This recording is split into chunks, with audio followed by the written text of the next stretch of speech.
hey, Diane, hey, Kelly. They said, that's an amazing background. And I went, grabbed some stuff. I was like, yeah, it's pretty cool. Are there coconuts as well, John? Yeah, they're actually awesome. I have a coconut tree right like beside me, and it's like kind of dangerous. It kind of sits right over the pool. Wow. So, hey, Ashir. Hey, John. David, you're back. I love it. Nice to see your name pop up, man. Yeah, likewise. Sorry, I've been life's taken over. Been busy. I totally agree. I totally get it, man. It's like life kind of get in the way. Yeah, and I caught COVID as well, which didn't help things. So. Oh, you did? I'm yeah. so sorry. How are you? How are you doing? Okay. Thankfully, yeah. I was tested last week Friday because I'd been feeling, I just thought I had a cold and cough, and then I realized when I couldn't smell anything anymore, I said, maybe I should have a test. I did, and I was positive, and unfortunately, so was my wife. So we're in lockdown at home. Yeah. But you guys are feeling better? Yeah, I mean, a cough and no sense of smell, but thankfully nothing worse than that. And hopefully I'll get my sense of smell back one day. Yeah, that's true. Because I've all that wine to drink and doesn't taste good when I can't smell anything. Exactly. Totally. Hey, Aaron. Hey, Terry. Hey, Allison. Hey, Ashley. Hi. Stefan. Hey, San. How are you? Hey, John. How are you? That's a nice background. Look at that. That's lush. John, you look comfy. Better than from yesterday's call when all the carpenters were going at it, right? Sorry about that, guys. Good. Oh, man. I know. I was telling these guys earlier, yesterday, somebody was saying, hey, that's a great Zoom thing, son. And I grabbed the thing. And I was like, yeah, it's real. Yeah, exactly. Yeah, brilliant. Take a picture of that and bring it home. Yeah, exactly. Probably good for your background. For sure. I invited John. I invited a friend to join, Nicole. She used to run the Open Talent at Ogilvy Innovation Lab. I don't know if you know her. She worked with Havas too, so you might have bumped into her. But who oh, there she is. She's here. I'm here. Nicole, I'm here. yes, Thank you for having me. Oh, where? Oh, Nicole. Is it Nicole? No, who? It is Nicole, yes. Nicole, how are you? Did we ever run into each other when I was at Havas? No, I was there when Paul Frampton was there. About 4 years ago, I was brought in to help them with their innovation and labs, but cool. It was, that's another story. Yeah. We can share we can share it over a virtual glass of wine. Tequila. But it was definitely interesting for sure. So the company that wanted to talk about innovation. Hey, they asked me to help them innovate at the core of their organization. Wow. And I said, well, what does that mean? And there are about 6 people with 6 different meanings. Oh, exactly. Have you read the Havas Harvard Business School case study? No. Oh, you should. I'll send a link to you. Is it a comedy? Yes, it is. Actually, it was all videotaped too, so you get to see all the actors in live. So you'll like a Monty Python sketch? Kind of, but in a Harvard Business School kind of way. right, Todd? It is kind of Monty Python. It's a great case. It's beautifully done. Actually, it should be required watching for everyone on this call, I feel like. Although, I mean, John, it might be traumatic. I don't know. It is kind of traumatic still. Yeah. All right, sorry. Good morning, everyone. We'll hack into Harvard and we'll delete it. Yeah, exactly. Hey, Valentin, look at that, man. You got quite the color there. I like that mustard. Awesome. It is so dark and dull in San Francisco that I have to compensate. Yeah. Okay, let me just put my sunglasses here a second. Yeah, you're always bright, man. You're always bright. Do that too. Hey, Jeff. Hey, Tom. Hey, Stephen. Hey, Kristen. Hey. Okay. All right. Well, thanks for everybody for being here. I think, let's see. Yeah, we might as well get going. Hey, let's kick it off with a little breakout session. What do you guys think? Yeah, let's do it. Let's do it. All right, take us. All right. For our newcomers today, this is a little meet and greet for a few minutes. So we'll see you all in a few. Clinton, nice background, man.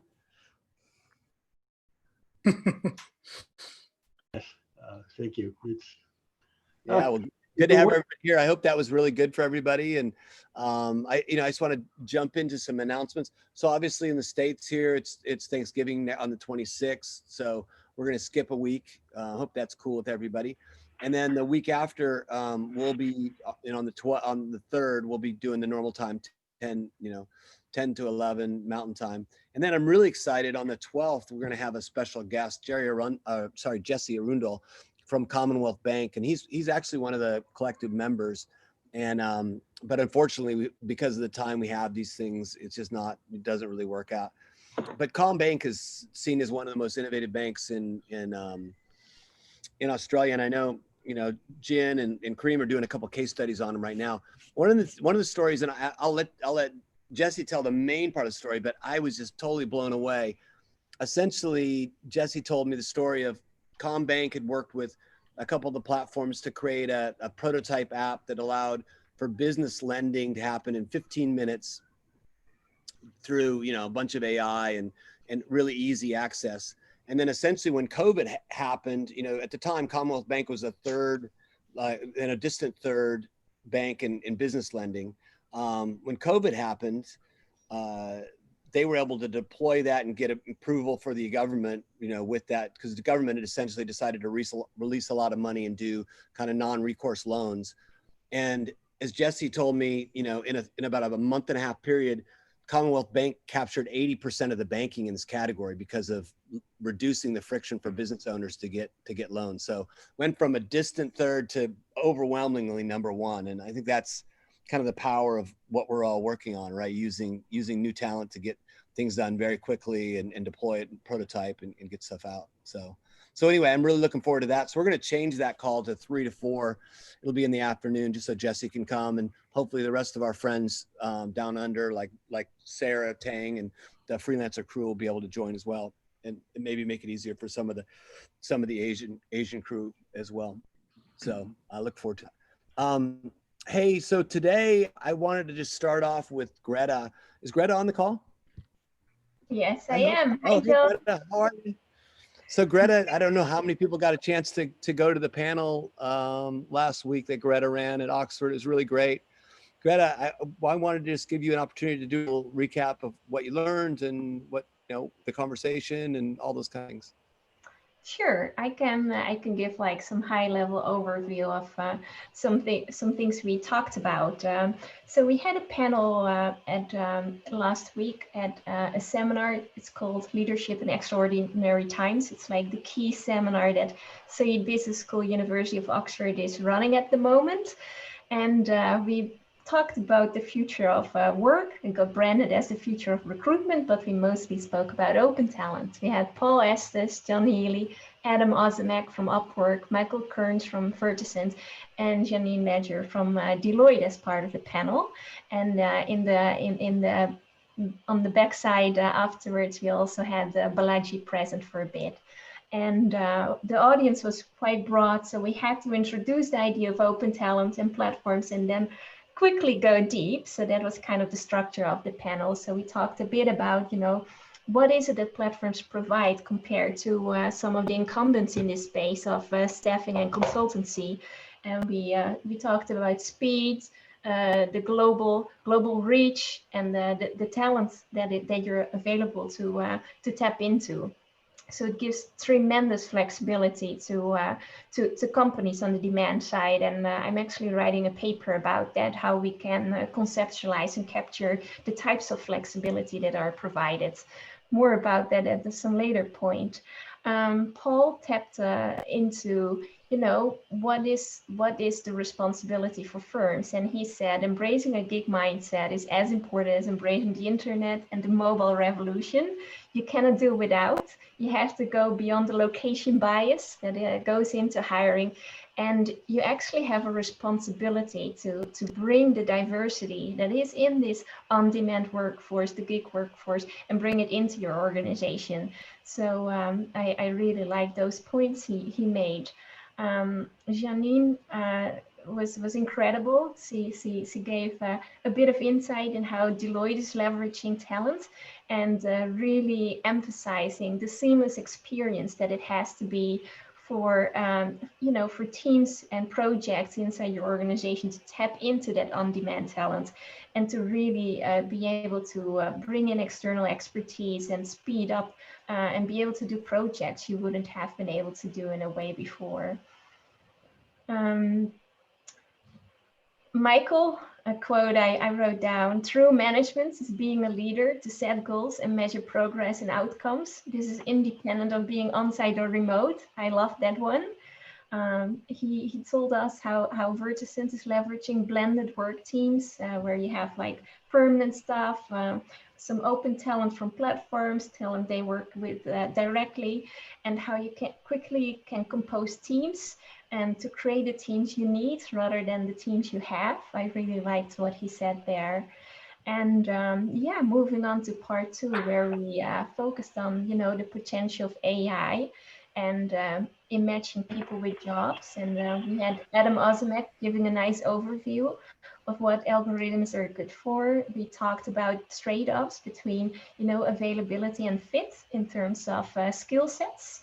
And we had John Healy jumping in as well, saying that fit is not only the skill set fit, but it should also be the right piece of work for the worker to do at the right time, pointing us at kind of career planning for a contingent workforce and how every intermediary has to update their value proposition to really go into that. I thought that was quite future forward thinking. And he also invited us he said there's a need for higher level thinking to really solve these bigger issues of how work is changing and make it possible, make this change a positive change, and to kind of bring data together and think collectively.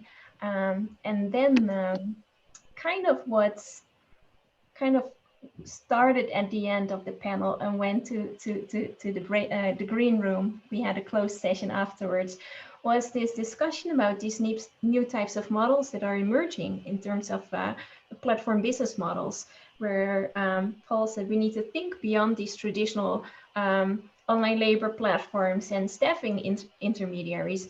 What we see is, outcome-based, on-demand business models. We see vertical integration. We talked about that, I believe, 2 weeks ago.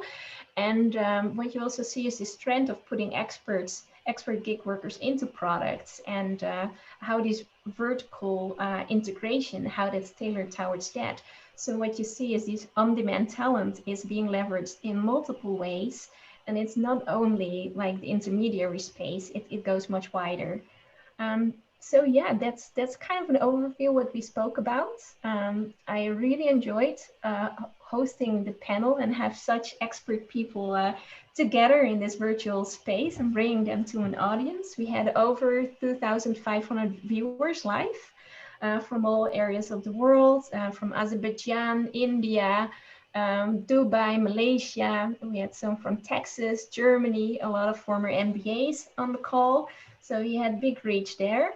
And it also got me thinking about potentially doing something in 2021. I think there's a huge need to bring the worker voice in. Maybe that's something that we as a community can do, and see. Yeah, it's very difficult to reach out to workers. We need the platforms to bring those together and also create that trust that they can share their story. We won't kick them out. And maybe also a panel with insurance companies to think about, social insurance benefits, getting a mortgage to bring that into, like, how can we, in all the interviews I've been doing in the past couple of weeks, that's the biggest, hurdle to take for the open talent model of work to really grow, is to give security to the worker that doesn't have it at the moment. And I would love to set something up around there. So happy to collaborate. That's awesome, Greta. As always, really appreciate it and love the way you're able to synthesize, your conversations and ideas. So super, super grateful. Any questions for Greta on her work or the conversation last week? Steve, you're sitting there. It looks like you're ready for the question. Sorry, I was laughing. Todd's suggesting I need makeup, but Zoom has a new feature where you can add digital makeup, and I'm wondering if you played with it yet, Steve. I have not played with that yet, despite my need, probably. Call me later. We can play.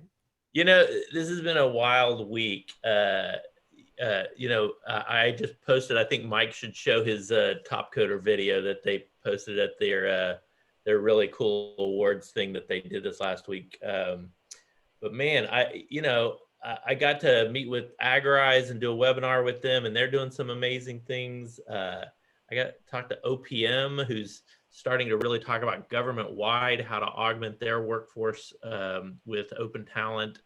There's just so many great kind of events and things going on right now where people are sharing and talking, and the conversation about education is really catching on. And I think I'm seeing more and more of the platforms just integrating. Mike, I think that's what I loved about the video you guys showed about what you're doing at Topcoder, is just you integrated all of the aspects of what we've been talking here at Open Assembly, like as this is what we're doing at Topcoder. It was amazing. So I don't know, I'm just really jazzed by all the work that's going on in lots of different pockets. In kind of the no fear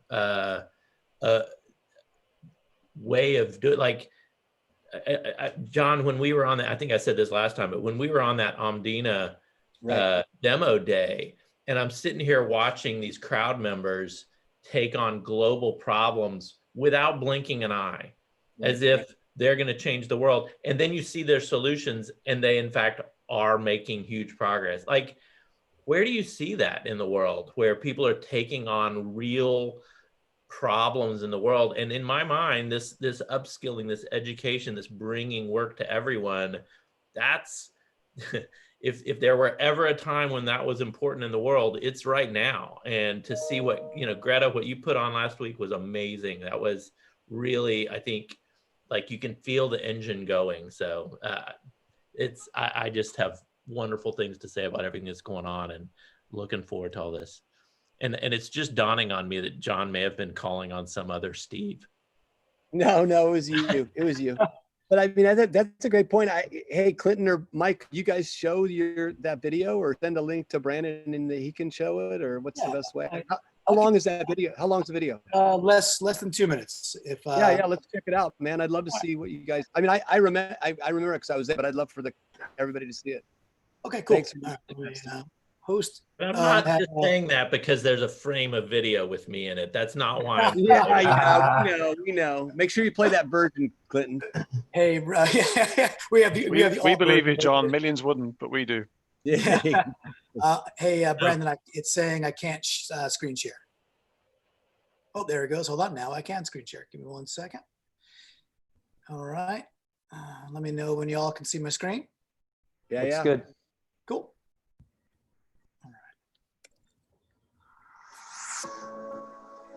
Change. It's nothing new, though sometimes it's bigger, more meaningful, and longer lasting.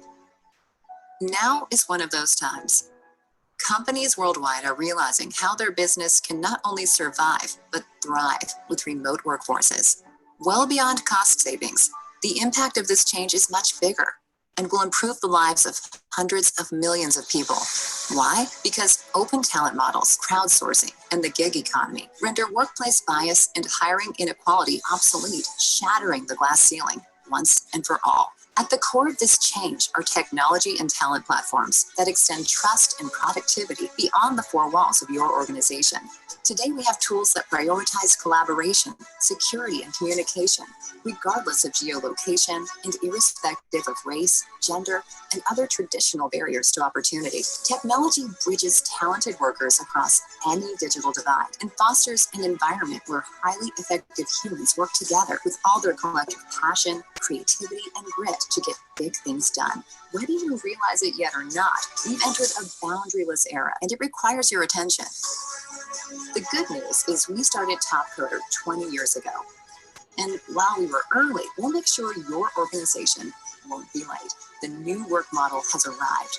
It's more inclusive, increases your workforce's productivity, and helps you emerge a more resilient enterprise, able to withstand whatever disruption hits us next. Beyond work from home, this is work from anywhere with everyone. And there's no going back. You coming with us? Yeah, that's great, man. Hey, Steve, did you have to specially grow the beard for that? Was that like a requirement? I am taking a poll to see if people think I should get the beard again. It's the season, so you know. I thought maybe it was some peer pressure from like it was like a coin toss between Mike and Clinton, and Clinton won is like the beard guys. Like Steve's got to have a beard. Hey, one thing I do. Thank you for the opportunity to share. One thing I do want to point out for I think will be kind of ring true for this group. The voiceover artist was from a platform called I think Voice 123, but she's a gig economy voice over specialist, and then it was edited by a Topcoder member, and so all paid through platforms, all out to the communities, different communities. So just again drinking our own prosecco, so making sure we scale that way because I couldn't have got it done in the time I got it done traditionally anyway. So. Yeah, that's really great, man. Thanks a lot for sharing that, Clinton. And I mean, when you guys played that and Steve was talking, one of my really great experiences last year was the Topcoder Open. It was the 19th year, and this year, you know, unfortunately it's virtual. But Mike, how's that going? I mean, if you could just describe, Mike, just a couple of minutes, like on what is the Topcoder Open, because I think it's something that everybody on the call needs to know about. It's an event that's been going a long time, and you know, and kind of how is it going virtually? It's going on right now, right? Yeah, sure thing. Yeah, no, it's, I mean, normally it's about a 4-day event. So what happens is every year there's about 12 months to qualify. So it's sort of an invitational. You get invited to participate in the Topcoder Open, you qualify. And it started this year with 19,835 people in the community. And they competed in a bunch of events, worked on a bunch of projects, and we ended up taking how many, Clinton? 130 roughly, 128? Yeah. 130-ish people or so made it to the finals, and the finals are what the Topcoder Open are. So it's the best of the best, and it's in 6 different tracks that we run it in, from you know, what we're originally known for, algorithms, data science track for really complicated real world problems, design, creative design, where they actually will be given designs and live feedback, and it's a head-to-head competition. So they're bracketed designers that are competing against each other.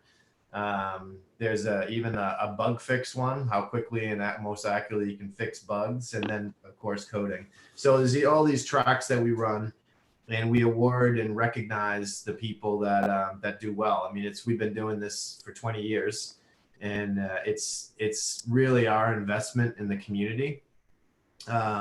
This year, yeah, it's over eight days this year. We didn't want to have too long of a Zoom day, so we kind of split it up in a bit and spread it out more than we normally would have.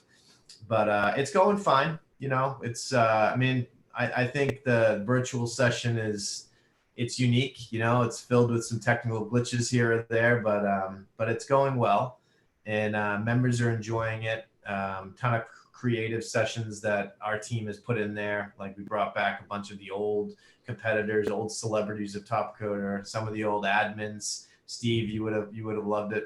Michael Iden was in a session with us. So it's been fun.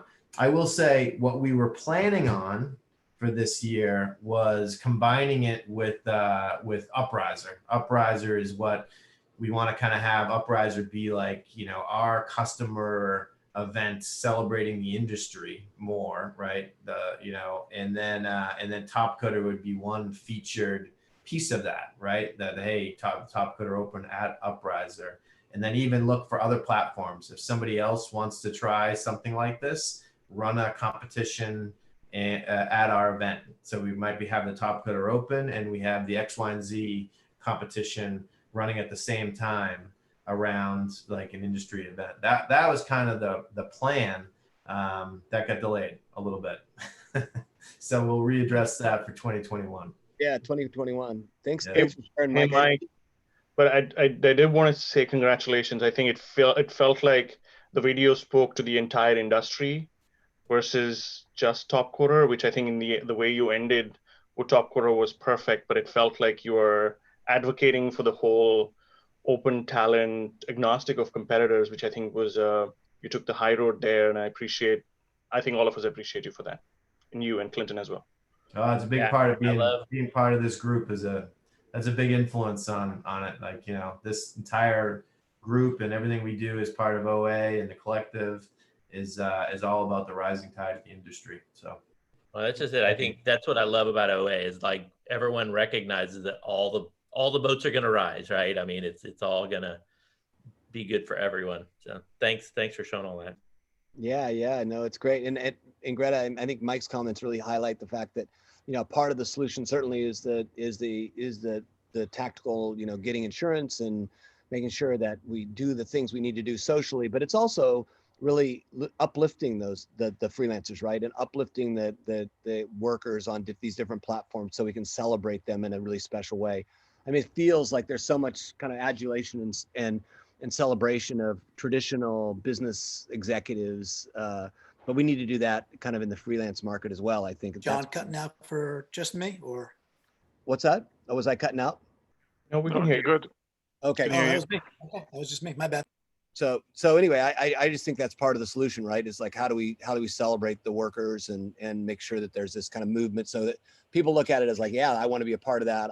That's a track for me. So that was really awesome. Hey, also, I love the title of your session last week, Greta, and then that really reminded me, Eric, you and I had an amazing conversation. I think some of your experience early in your career really spoke to these kind of black swan events. I don't know if you could share some of that.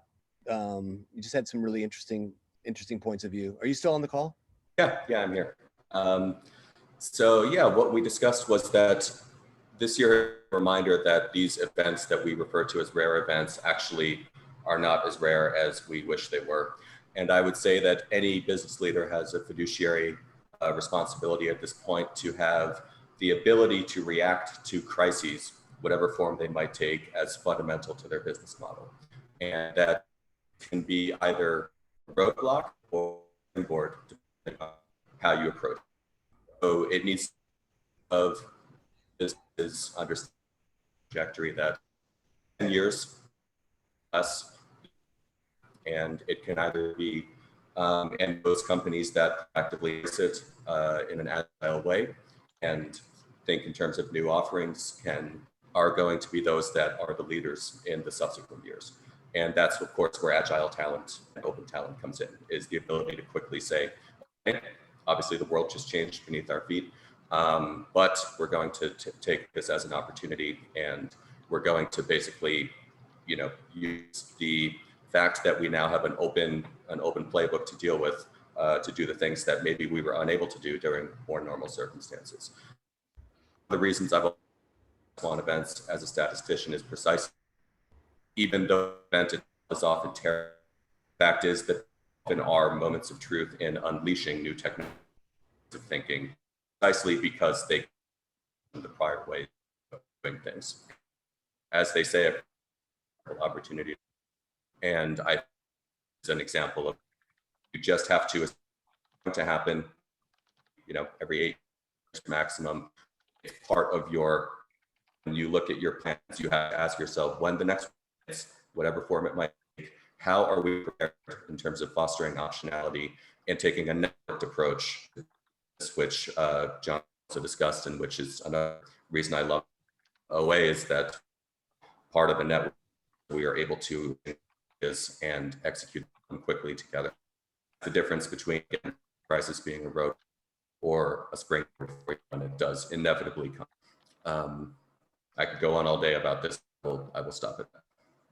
Yeah, definitely connect with Eric. I think Eric's, experience early in his career with Nassim Taleb, right? That's his name, the Black Swan? Taleb, yeah.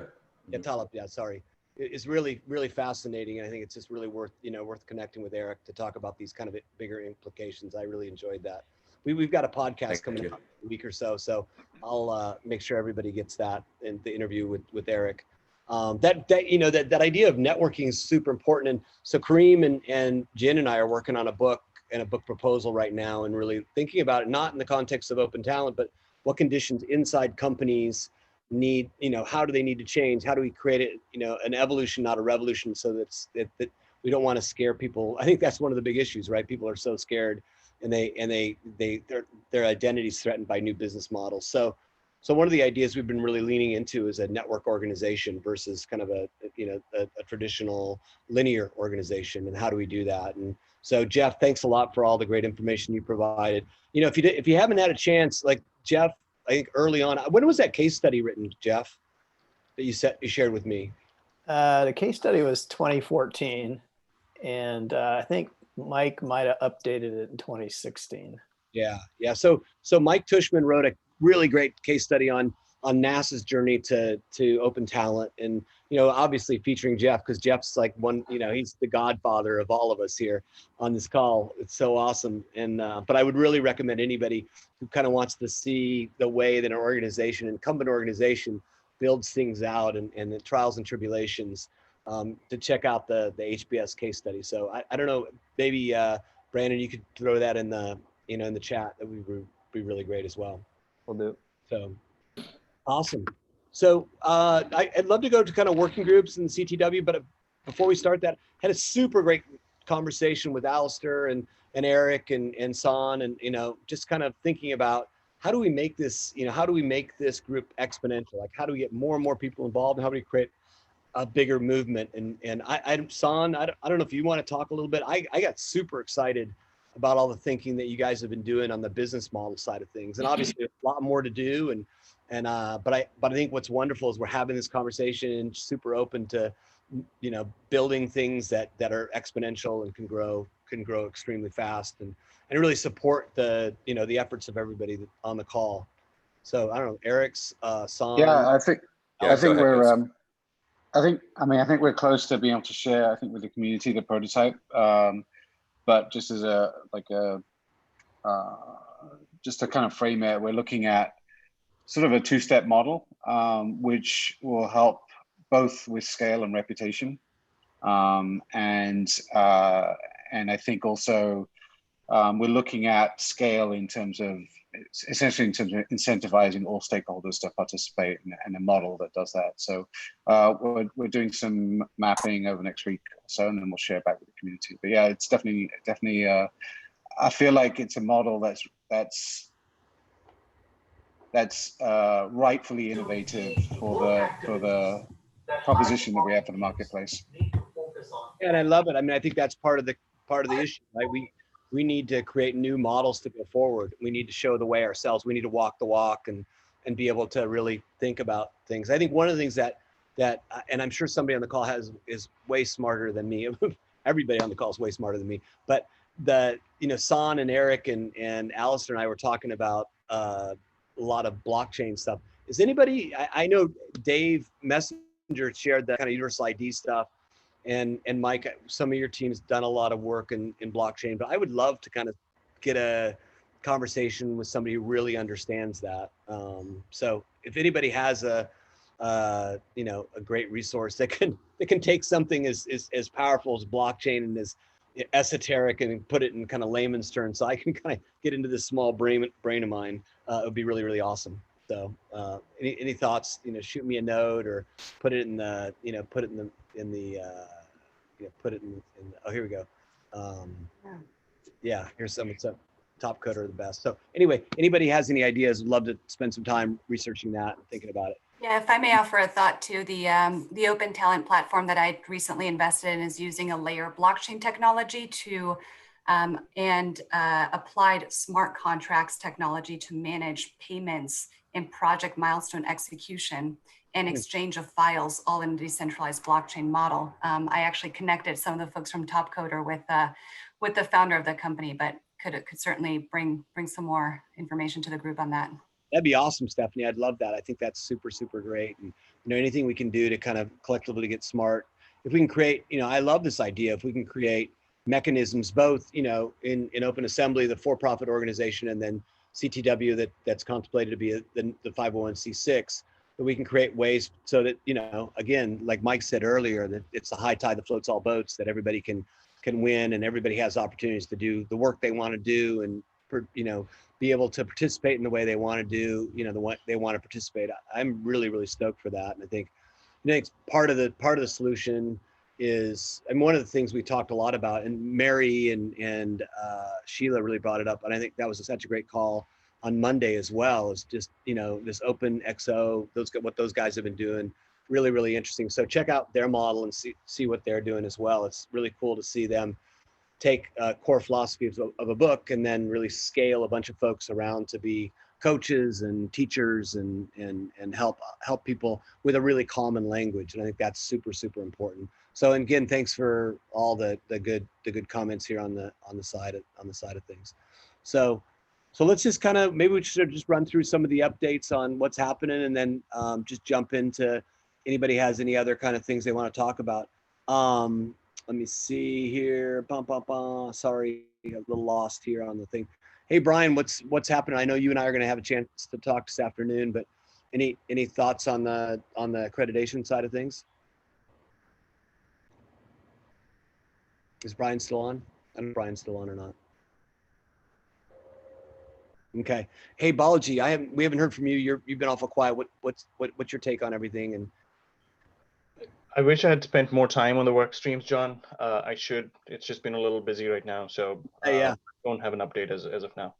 Yeah, no worries. And I'm thinking maybe the maturity model kind of becomes a part of the education track, right? That it's an awesome idea. I love the maturity model, but it feels like we're kind of at ground 0.5 right now. Not zero, but ground 0.5, and certainly maturity model is super important. But maybe we collapse that into the education committee for now and go from there. Is Mark on the call? Mark or not? Mark's done such good work on the education committee. Hey, or Chuck, are you on the call? Yeah. Yeah. Anything you want to add on the education committee? Any progress there? Well, we've really, I think, locked down the building blocks, what we think are the building blocks from the learning point of view. We're having another call on Monday, I believe. We're going to talk about something I've been pushing a lot about lately, and that's how do you inventory your skills. And we think that there's got to be a skills mapping process at the beginning of the learning process. And the reason we're thinking that is that if you're talking upskilling, you got to know where the bottom is. I had a conversation with Jeff and Steve about this in the last little while as well. So we're going to talk about adding that in the next group. But generally, our framework is ready, and I think we just need to start applying it across our own work. The other thing we're still not overdue to, and I just don't know how we're going to do it, is the inventory. We originally talked that we needed a larger inventory of all of the open talent spaces and to be able to connect that. Jen and I talked about that as well. It's weird that there's not a better inventory out there of where we're at and get people to add to that inventory. So I don't know where we're going to get that yet, but that's on our plate to figure that out. Cool. We'd love to talk. I mean, I think Brandon and Catherine and I have been talking about, we should have in a couple weeks, we're taking a stab, and we've tried to take a stab at this before, but I think we've really figured out a way through. I think we're going to present a prototype landscape for the industry. I think it's really, really important that we have kind of a landscape, and obviously it's going to be a prototype, so it'll be a lot of need for everybody to pitch in and make sure that and break it and figure out kind of what it should really look like. But anything we can do to kind of establish common language and common pathways is really, really important. Well, while I'm on that topic, just on the learning side, one of the things that came up under learning, which was reinforced by the work Gretta was doing last week, is maybe we should be doing an open talent podcast as a learning vehicle, or something along that line. Maybe it's a Zoomcast or something we decide we want to be able to do, but maybe create a series of regular topics that we want to be talking about around open talent and start to run that. I know there's a lot of people here with the capability to pull that off, and we just think that might be a basic learning building block that we could start going at right now. Yeah, I love it, man. I think any way we can kind of share this conversation that we have, not everybody can make 10 o'clock Mountain Time every Thursday. So there's ways we can start sharing the language, and the conversation asynchronously. It's such a great idea. We're all talking to each other anyway. Yeah, for sure. It's awesome. Hey, Mary, any thoughts on the playbook you want to share? Are you on the call? No, Sheila, any thoughts from the playbook side of things? We're plugging away, creating content. So I think Gavin is on the line. Both Gavin and I and John are on the hook to actually like write stuff up. So Mary is on us about that. So no real updates other than that, unless Gavin wants to jump in.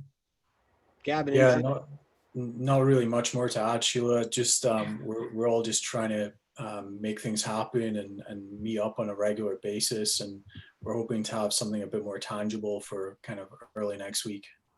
Great, that sounds good. Well, I think this kind of, because of Thanksgiving in the States, it'll be nice to kind of get back together and talk about some of the more, some of the things, that can really move along. Hey, Ashley, how's anything on the marketing side of things? I shared that stuff from Inkwell. I don't know if you got a chance to look at it at all. But that was thank you. A really interesting idea, right? Yeah, absolutely. Thank you. That's next on my list to do. So the marketing work stream we met this week, we talked actually a lot about the membership model, which I know we talked about in the work stream team lead conversation as well. We had some good input from the group around we want to push the group to be a little bit more thoughtful in how we can continue to differentiate ourselves with the membership side of things. Whether that means, I know accreditation is the core of our model, but in looking at what membership might look like, there is a lot of noise out there with memberships, and a lot of these associations have turned virtual overnight. And so we want to continue to push the group to figure out what else differentiate ourselves. Are we the only one in this category, or is it the people in this group that make our competitive advantage? Do we leverage something like a lunch club where we scale like our breakout sessions that we do every week and make that part of our membership? So there's some options there that we definitely want to talk on the next team leads call. And then John, you and I have been talking a lot about how do we quantify the reach of our community here and how can we leverage that? Matt, Neil, and folks in the marketing work stream had some really good ideas around how we leverage LinkedIn to sort of quantify that and maybe do some A/B testing. So I'll give you an update on that, but that's where we're at. Yeah, I love that. I love both of those ideas. Hey, one of the things we should think about when we look at the scaling the membership model. Have you guys seen what Enrique is doing with hacking HR?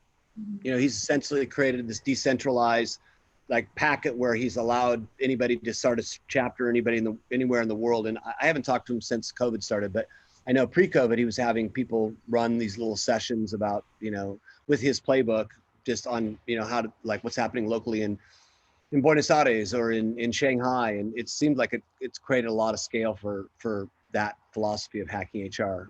But if you haven't connected with him, I can certainly connect you with him.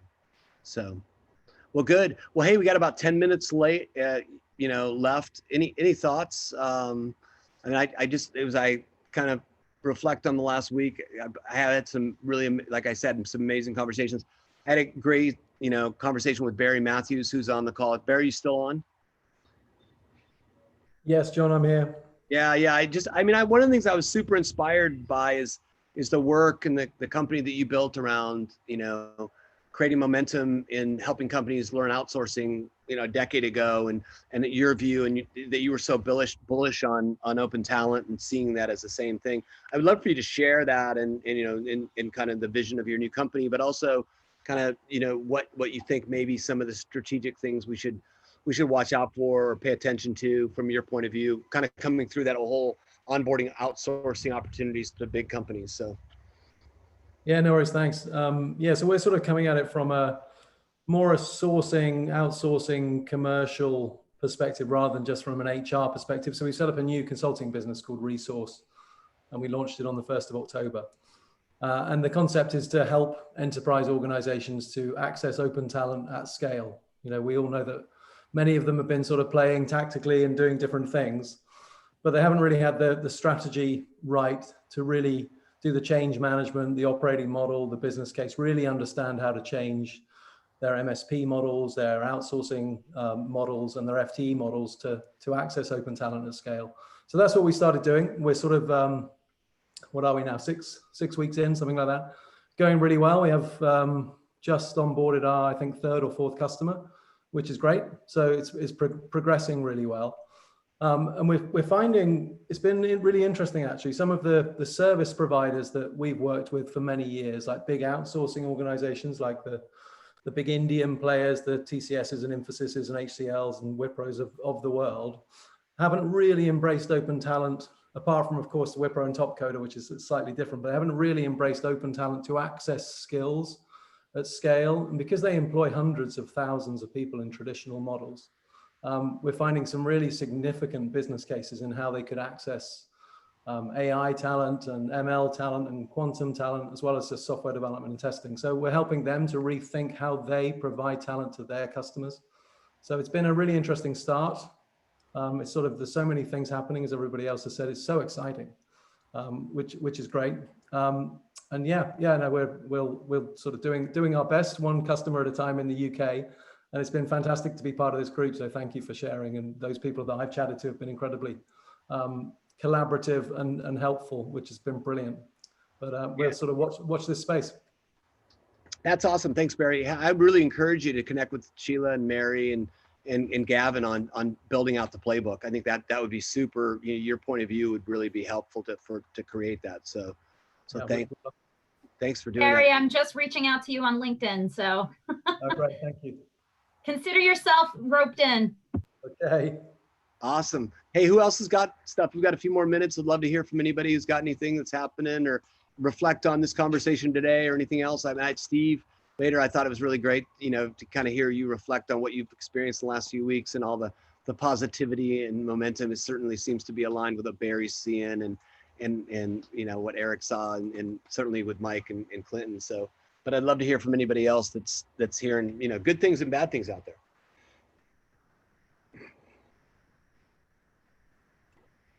Nothing? I have an idea. I have an idea. Yeah. So I have this guy I met in Oxford. He is operating in a manufacturing space. It's very unrelated, you think. He runs the company Manufacture 2030. It's Martin Chilcott. In manufacturing, everybody has to bring energy down, CO2 emissions down. All these companies are facing the same challenges how to do that.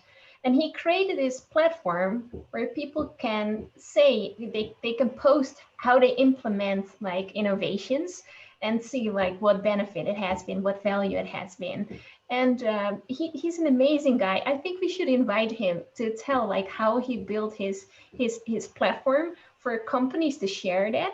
And I think there's a lot of potential to see how as a community we can leverage something like that for demand-side adopters to also share how they leverage open talent. We've been talking about these case studies, but seeing in real time, like either within your company, how your colleagues are using it, or across the industry, or in completely different industries, how they leverage open talent, what their use cases are, what value they created, and having an infrastructure. I think he would be a great guy to have a chat with. That's great. No, I love that. I love that. Here, let me post the link. Yeah, that'd be great. Thanks. Okay, anything else from anybody that wants to? John, I can add on to it. Greta was working there. So we're doing an open talent innovation network. I'm driving it with a group up here to try and figure out how we pull together subject matter experts to drive innovation within our communities of practice. We just created a kind of registry of how we can pull the subject matter experts together in an organized way using a skills profile. If anybody wants to know about that, reach out and we can talk about how we're linking open innovation and open talent to that model, and just reach out and I'll show the project. I think I've showed Steve so far and Jeff what we're doing on it, and I'm happy to bring that up if we want to share it. Yeah, that's awesome. Hey, I'm just, as I reflect and look at everybody on the call, hey, Karin, how's your work going around mental health and all the challenges around that? Are you still, I see your picture, but I don't know if you're still on the call. No, maybe not. Maybe she's off. Well, I know we got a couple minutes. I just want to share a crazy, not a story from our community, but just, you know, a crazy kind of story that happened to me yesterday. I was out in the surf. Surf was pretty good. I was out with my buddies, and, you know, there was like Mike and Carrie and, you know, all the guys. We were hanging out, and I was, as you guys know, my wife committed suicide 3 years ago, and so, you know, it's been quite the journey, and she loved to surf. So we were out there, and I was sitting beside Carrie, and the craziest thing happened. Who's seen the movie My Octopus Teacher? Anybody seen the movie My Octopus Teacher? If you haven't, it's super amazing. Yeah, really amazing. Brilliant movie.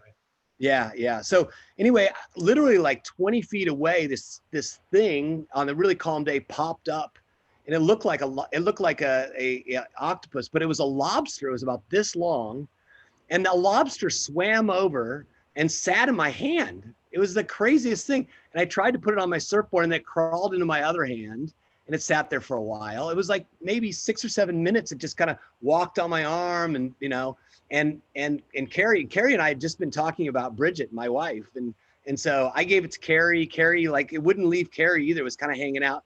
And then Carrie paddled over and kind of got into some shallower water, you know, and then it just literally jumped off the board and swam down and was safe. I mean, I think the factual, you know, case is that there was probably a big fish swimming after this little langosta, this little lobster. But, you know, Carrie looked over at me and said, "Hey, Bridget just wanted to surf today."